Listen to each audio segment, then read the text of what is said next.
Chapter 13. That night I woke up every 2 hours, but Nathan didn't come home.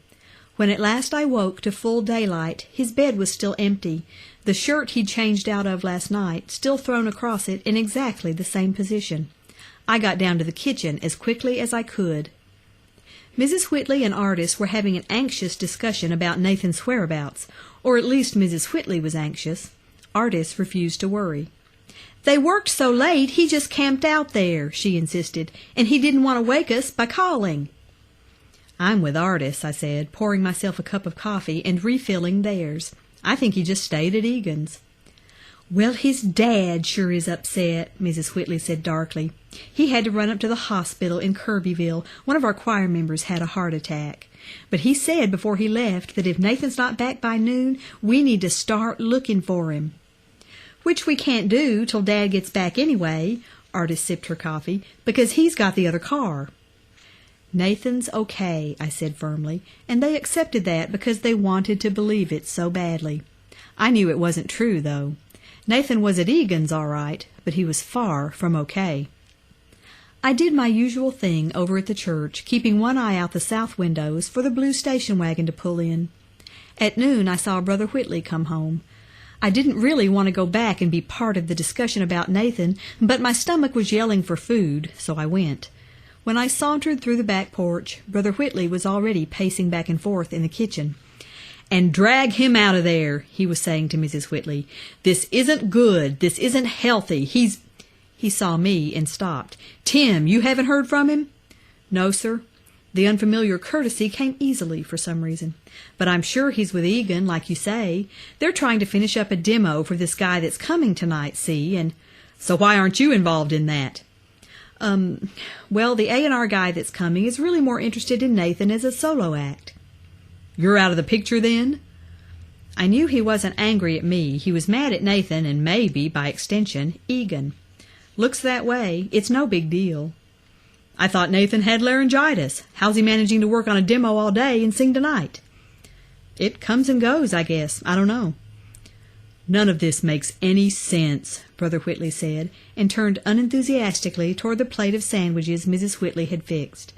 I was pulling out a chair to join them at the table when we heard the back door open, and Nathan walked in. He looked terrible, his face slack and pale, with darkness around his eyes. He knew he was in for it from his dad, too, and I could tell he didn't want a deal. But he saw us all looking at him and made a hesitant move toward the kitchen. "Hey," he said. Brother Whitley started right in, getting up from the table to give himself more leverage. "What do you mean, staying out all night without even giving a call to your mother and me?" Nathan looked steadily, wearily back at him. "I'm of age." "Honey, we just don't want to see you wear yourself out like this," Mrs. Whitley said soothingly. "So tired and not eating right." Nathan's face softened. "Mom, I'm fine. After tonight it won't be so bad, see? It's just this big push we're making today." "Well, sit down and have a sandwich with us at least." "No, I've got to go back. We've still got 2 tracks Egan wants me to do over. I just came home to shower and change for tonight." "This house isn't your hotel to come and go as you please," his father told him, "not to mention Tim having the entire upkeep of the church on his back because you've decided to be some big star off on your own. Is that why you invited him here, to treat him like this?" Nathan flicked an uncertain glance at me, and instead of reassuring him like I would normally have done, I looked at my hands. Hell, maybe a dose of guilt would bring him around. When I glanced back up, his face had changed. He was looking at me as if I'd betrayed him. Then his eyes swung back to his dad's. "I know I've taken advantage of him. It'll be different next week." "You're doggone right it will. If you don't start doing the work you're supposed to be doing, you can forget about California this fall. You can just go to the community college in Kirbyville and—" "I am doing the work I'm supposed to be doing." Nathan's deadly quiet voice and the set of his mouth should have warned Brother Whitley, but he was on a roll. "If you can't show yourself capable of buckling down to a job and getting it done—" "You think I'm just playing around, don't you?" This time Brother Whitley did pause, catching the vehemence in his son's voice. Nathan himself seemed suddenly to have stepped over some invisible line between self-control and losing it.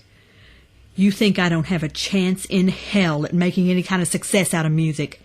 His voice, still low, shook with fury, and his breathing started to come ragged. "You think I'm just wasting time? Well, you just go ahead and think that all you want to, because Egan takes it seriously and believes in me, instead of laughing at me and preaching at me and treating me like I'm about 12. Nothing but Brother Whitley's own temper would ever have made him say what he said next, and I thought later about how he must have regretted it. His voice filled the small kitchen. "All right, then, you just go stay with Egan," he roared. "Use his place as your doggoned hotel. Come and go as you please over there. If you haven't got enough time and consideration to be a part of this family, you're welcome to leave and go somewhere else, but don't do it halfway." They faced each other, looking just alike in their fury. After a pause, Nathan said, "I won't," and left the kitchen to go upstairs. Mrs. Whitley gave her husband a long, accusing look. "He's gone upstairs to pack, I'll bet you anything," she said, "and you have driven him to it. Are you happy?" Brother Whitley's face refused to soften. "If he does, it's his decision. Let him stick with it." "Lord only knows what'll happen to him now." "He's a grown man. Isn't that what he's been telling us?" Brother Whitley stomped through the back porch and out of the house. Mrs. Whitley looked at me, desperation growing in her eyes. "Tim, you go talk to Nathan. Please." "I can't say anything. I've already given it my best shot." "Are we supposed to just let him go?" This seemed to be answered by Nathan himself, who came striding through the back porch without a glance our way, his face set, and his overnight bag on his shoulder. Mrs. Whitley called, "Nathan!" but he went out the door. She sank into her chair and stared at me, stricken, as we heard the station wagon tear out of the gravel driveway. I felt sorry for her. She was a nice lady and a nice mom, and Nathan hadn't said goodbye to her. But I was in no mood to run after him. I was tired of it all, too, and if Nate wanted to hang out with Egan, then let him hang out with Egan. He was a grown man, after all, the way he'd pointed out. It was his life, his music, his soul. Still, I wanted to make Mrs. Whitley feel better, and that was my motivation for saying, "I'll call Paige. Maybe she'll have an idea." I could see Mrs. Whitley clutching this straw of hope as I left the kitchen and went upstairs to the hall phone for privacy. I looked up Paige's number in the flimsy Berry Springs phone book, my mood already changing to panic. Had I really let Nathan go without trying to stop him? "Paige," I said, "it's Tim." "Hi," she said listlessly. "Look, I know you and Nathan had a fight yesterday, but you've got to help me now. He's moved out, gone to stay with Egan." She was silent, then said, "Why?" "He and his dad had it out today. He's losing it, Paige. We have to try to help him some way." "Tim," Paige's voice sounded small and weary. "He said horrible things to me yesterday. Just awful. And it didn't seem like him at all, did it?" "Well, no. My point exactly. He's not himself, and Egan's doing it." "Oh, not that again." "Paige, do you have to work tonight?" No, they already had the work schedule made out for this week and thought I'd still need Saturday off." "And come to River House with me. I feel like we really need to be there. Nate's got everything riding on tonight with that A&R guy coming. We need to give him moral support." "Let Egan give him moral support." "Paige, what if you're wrong about this and I'm right? What if Nathan's not a shit and Egan is, and you don't come and help tonight and something terrible happens to him? You'll regret it all your life." "What do you think is going to happen to him? He'll either do great or he won't, and either way we can't do anything about it." "He's got a better chance if he knows we're there on his side." She was silent. "You are still on his side, aren't you, Paige?" "Nobody talks to me like that," she said stubbornly. "Nobody." Well, he didn't tell me what he said, but he was so upset about it later that he cried. "He did?" "He sure did, upstairs in the church. and he had big plans to come and apologize until this thing blew up with his folks. I've never seen Nathan cry. The thought enchanted her, I could tell, like it would of most girls. Neither had I. I was really worried about him. She thought about it. Egan won't get mad if we show up? Why should he? We'll be paying customers, after all. That doesn't seem to make much difference to Egan. I mean, I don't believe everything you believe, but he still scares me. Don't be scared. Just come and love Nathan, okay? Okay, she said, so low it was almost a whisper. Could we go in your car? Nathan took the station wagon. Geez, his folks didn't like that, I bet. I'm hoping I'll be bringing it home tonight with him in it. All right, she said. I'll come by sometime before 9. I was out the back door before Paige could get out of her car. It was 8:30, and I wanted to get to River House before Nathan's first set started. Paige had made up her eyes carefully, but I could tell she'd been crying. She looked grim as we drove south out of town. I'm having second thoughts about this. It's Nathan's place to come to me after what he said, not for me to go running after him. He's just not in a very good place right now, Paige. You got to give him a break. He needs both of us. He didn't talk to me like he needed me yesterday. I knew just exactly how Nathan had talked to her, and of course no self-respecting woman needed to put up with that. But I also knew that in a very real sense it hadn't been Nathan talking. Just for tonight, okay? Next week you can be as mad as you want. Paige pulled into the parking lot of River House, already full of beat-up trucks and junker cars. I hadn't noticed such a low level of transportation before. Evidently Egan's clientele was going downhill. Inside was the way I remembered it from last night. Unfamiliar faces, a grubby air about the place. The men leered at Paige, who looked like an angel in a white t-shirt trimmed in lace. She kept her head down and stuck close to me, and I took hold of her hand. Nathan was nowhere in sight, and I didn't see Egan either. We made our way across the room to the bar, where Van waited for our order as if we were complete strangers. A couple of buds, I said, in bottles. I wasn't taking a chance on our drinks getting spiked. When we turned around to find an empty table, Egan was standing right in front of us. Paige didn't quite gasp, but she took a sharp breath. Egan wasn't glaring or frowning. He just looked at us. He seemed larger than life, a little taller than usual, and bursting with health, his pale eyes and hair gleaming. He almost glowed against the rest of that grimy place, as if giving off a light of his own. My heart sank, and I trembled to imagine the state Nathan must be in as a consequence. But I had planned for this and was prepared to brazen it out. "Hey, Egan!" I tried to sound normal and friendly. "We thought we'd come lend Nathan some moral support." "Nice of you," Egan responded silkily. "Where is the boy, anyway?" "Upstairs in the studio." Egan's eyes wandered over Paige's face speculatively. She sipped her beer and stared back at him blandly, her back straight. He looked at me and smiled, ever so faintly. "Had a little altercation with his folks, I hear." "Nothing that won't blow over," I told him benignly.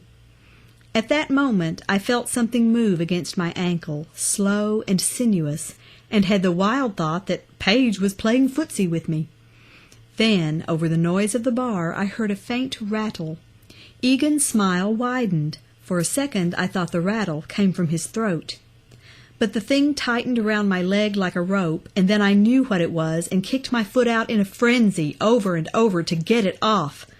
Paige jumped away from me, alarmed, and Egan threw back his head and laughed and walked off.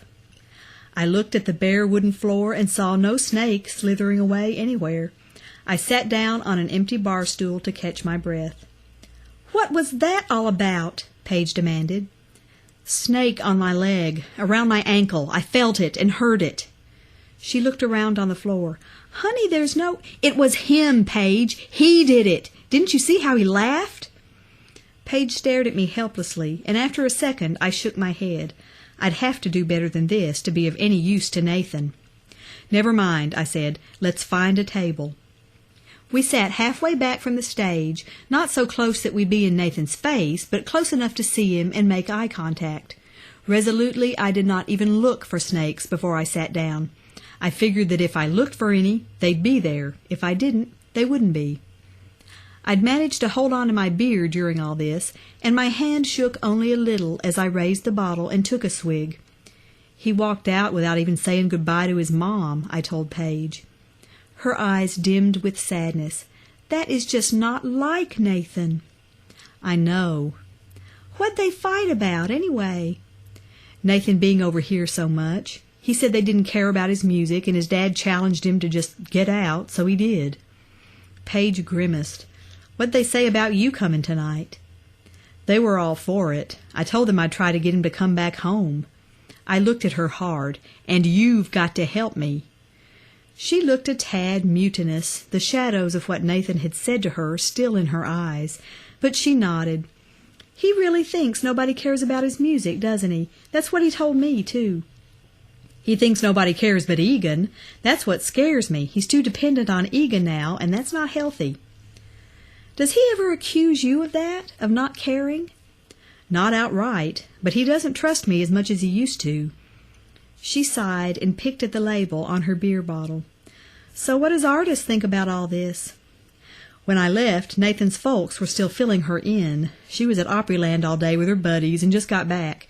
She was mad because she couldn't come with me and drag Nathan home.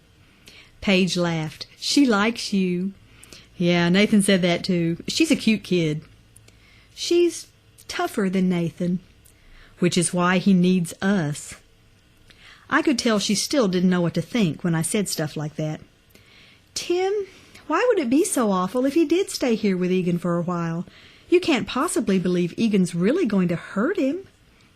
Not physically, but you can hurt people other ways. Besides, I already told you what I think that day in the park, and you wouldn't believe me. She rolled her eyes, then looked past me toward the bar in the back hall. Here he comes. I turned. Nathan was coming past the bar toward the stage, the neck of Egan's Ovation gripped in one hand. He didn't see us at first, and I tried to assess his appearance. His thinness and paleness were even more obvious. His eyes looked blank, but I didn't know if it was from nervousness or exhaustion or both. At least he'd cleaned up okay. His hair actually looked as if it had seen a brush, and he wore the blue work shirt Artis had embroidered for him. He's gotten so thin, Paige had time to say, before Nathan caught sight of us. He was glad we'd come, I would have sworn. I saw a flash of brightness in his face before he looked cautiously around for Egan. Then he set the Ovation carefully in its stand on stage and came over to our table. What are you guys doing here? Moral support, I said, to cheer you on. Nathan wasn't looking at me. He was watching Paige, and without taking his eyes from her face, he hooked an extra chair with his foot and sat down. Hey, he said. Hey, Paige said, and looked down at her hands. I started to feel distinctly in the way, so I hitched my chair sideways and kept an eye out for Egan. I could hear them murmuring, and I heard Nate say, "Sorry," in a voice not much more than a breath. Then there was a silence, and I knew Paige was forgiving him. I kept my head turned to give them some privacy, but several other rough faces watched them openly, and I saw my own jealousy and longing mirrored there. Then here came Egan, moving through the crowded tables like a storm trooper, the same jealousy in his face, although I knew it wasn't Paige he wanted. "Heads up," I hissed, and they pulled apart. Egan didn't bother giving either Paige or me a glance. "Nathan," he said, 9 o'clock. Nathan got up obediently, but now there was color in his face and light in his eyes. He half smiled at Paige and me and headed toward the stage. Egan came around and sat down in the chair Nate had left. Although he spoke to Paige, he was looking at me, and suddenly I knew there were snakes under the table again. "Thanks for getting him warmed up," he said.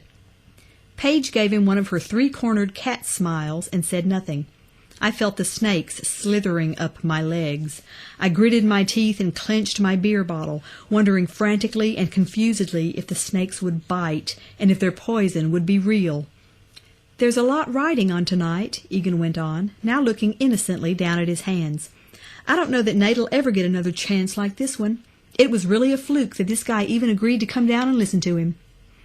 "He'll do fine," I said through my teeth. "God's on his side. Whatever God wants to happen will happen."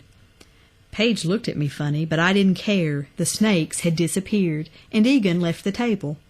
We watched him go over to the stage to tell Nathan something, and I wished I'd thought to mention the big G earlier. Every time I invoked some divine name, it seemed, Egan backed off.